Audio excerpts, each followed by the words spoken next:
At wag na lang tayo mag-EDC para tahimik na ang kabuuang Ha? Masabi niya? episode na yata is Final episode? So ayan mga kalinga, panibagong reaction na naman po tayo ngayon. At ayun, bago natin simulan ito guys, about po sa live ni Kuya Bal regarding po dito kay Kalingap Edo na talaga naman hanggang ngayon ay binabas pa rin, no? At wala nang ginawa si Kalingap Edo kundi tumulong lang sa kanyang mga beneficiary, pero grabe, yung ibang mga supporters po nila ay talagang binabas po si Kalingap Edo. Sa bagay, hindi naman po natin alam kung sino pa talaga yung mga yan. At ang iba talaga dyan na yan sinabi ni Kalingap Edo na supporters pa ng dating Edrica, yan sa kay Rina, di ba? Yung mga hindi makapag-move on dito kay Kalingap Edo. At ayun, bago natin simulan guys ang ating reaction dyan, shoutout muna tayo sa ating founder, Kuya Bal Santos Matubang, Ate Edna Vlogs at Kalingap Rab, at sa lahat po ng mga nasa nanding pag, ambassador, deputy at mga Kalingap Scouts, mega love shoutout po. At syempre sa mga kasamahan ko po na mga reactor, no? Shoutout po, at sa kapwa ko po OFW na walang sawang sumusuporta po sa aking YouTube channel, mega love shoutout po sa inyong lahat.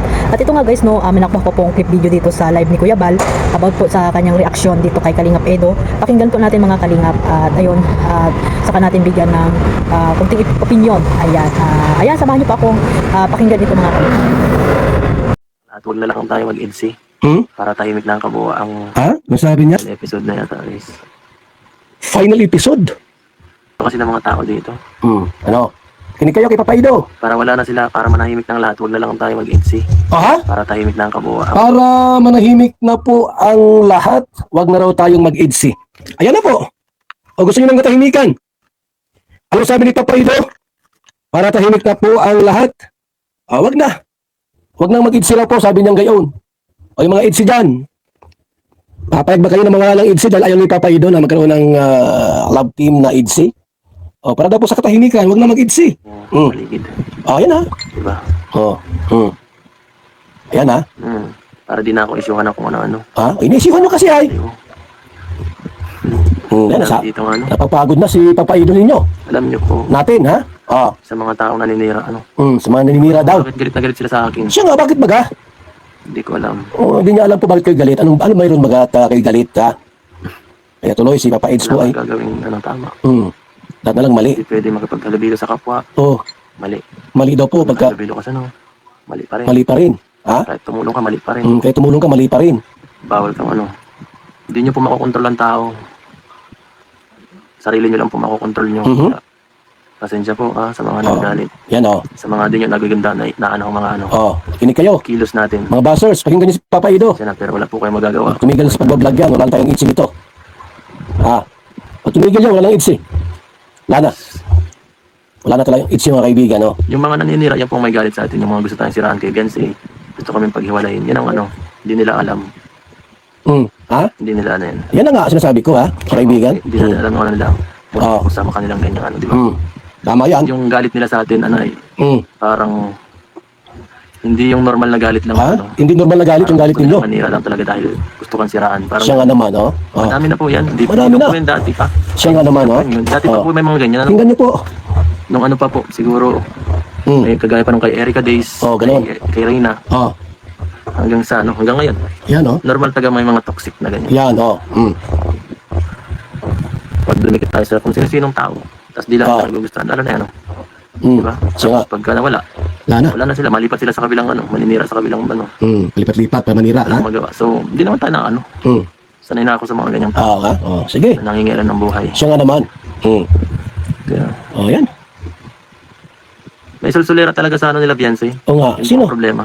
Di May na, mga sulsulira. pero mayroon mga tao sa nakapaligid sa kanilang ano, na nangihimasok ng ano ni Beyonce na parang gusto ko laging paganahan. Parang paghiwalay na, ito, bawal yan, ano yan, X yan si Eds. Yan, ha?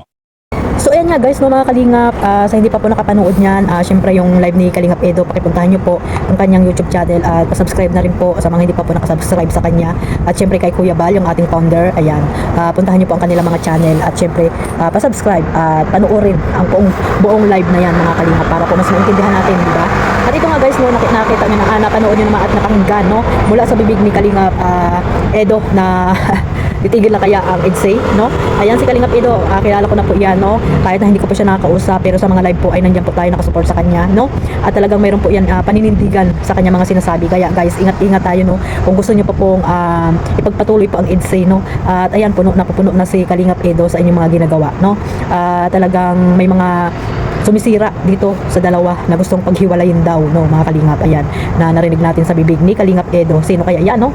Ang pagkakaalam ko dyan ay yung mga titas na hindi rin natin alam kung sino-sino ba yung mga titas na yan. Grabe talaga itong mga titas na to.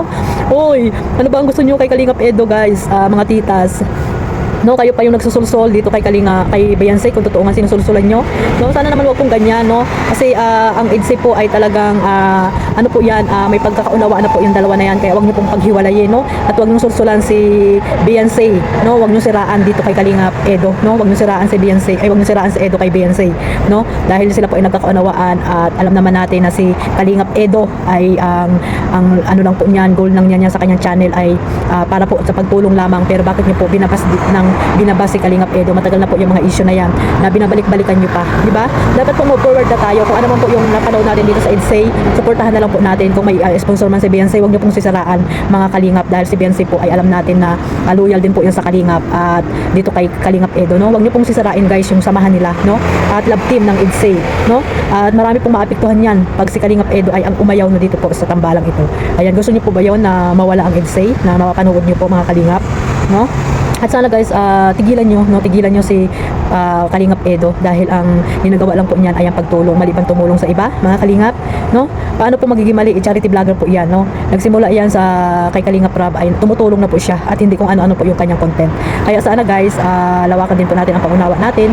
Yung mga gustong manira dito sa EDSA ay tumigil-tigil po kayo, dahil marami pong maapektuhan, lalo na po yung talagang nagmamahal po dito na mga supporters po ng EDSA, no? At kilala natin si Kalingap Edo, pag yan po ay talagang na bad trip na, ay nako, malalaman natin ang totoo na sinasabi ni Kalingap Edo na itigil na ang EDSA para wala nang matahimik na, guys, ang community po ng EDSA, di ba? Dahil guys, noon pa, dahil nakasupport po tayo sa Kalingap, noon pa man na wala pang ibang mga love team, no, EDSA pa lang, no. Yan hindi pala EDSA, Edrica, yang kay Rina, no, mga Kalingap na parang hindi sila makamove on, no, sa mga ginawa ni Kalingap Edo, na ayun, hindi naman si Kalingap Edo ang nagkasala. Pero bakit parang si Kalingap Edo ang lagi nilang binabalikan, di ba? At ngayon nga, masaya na si Kalingap Edo dito sa tambalan nila ni Beyonce. Si Beyonce naman ang ginugulo nila, no, para sirain dito kay Kalingap Edo. Dapat po hindi ganun, wag niyo pong sulsulan ng kung ano-ano si Beyonce, mga Kalingap, no? Wag niyo sirain kay Kalingap Edo. Kasi ito si Beyonce, alam natin na napakabuting bata, at wag niyo pong i-brainwash, no, kung ano-ano mga sulsul ang ginagawa niyo diyan. Kung totoo man, no, yung mga titas na mahilig manulsul diyan, no, sana ay lubayan niyo po, no, lubayan niyo, mga Kalingap. At yan nga, sinabi ni Kuya Bal na malaman niya daw, no, yung mga scouter, yung keyboys ba yun na nandyan sa group chat. Ay nako, malaman lang yan ni Kuya Bal kung sino kayo. ano na kayo dyan, ako, lumayo-layo na kayo dyan, mga Kalingap, no?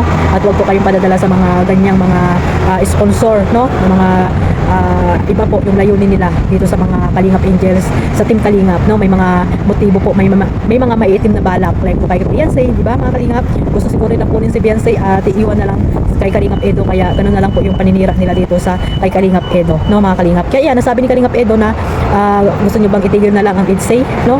Kaya sana tumigil-tigil na rin po yung mga basher na walang magawa sa buhay dyan, no? Suportahan na lang po natin si Kalingap Edo kung ano man po yung mga ginagawa niyang mga pag-charity, at syempre yung tambalan po EDSA, para po more billion views pa rin po ang makuha ninyo dito sa EDSA po, mga Kalingap. At ayun, yung ang part yun, mga Kalingap, na umabot na po ng 800 plus po bata yung mga Kalingap, or 600. Napakalakas po ng views ng EDSA.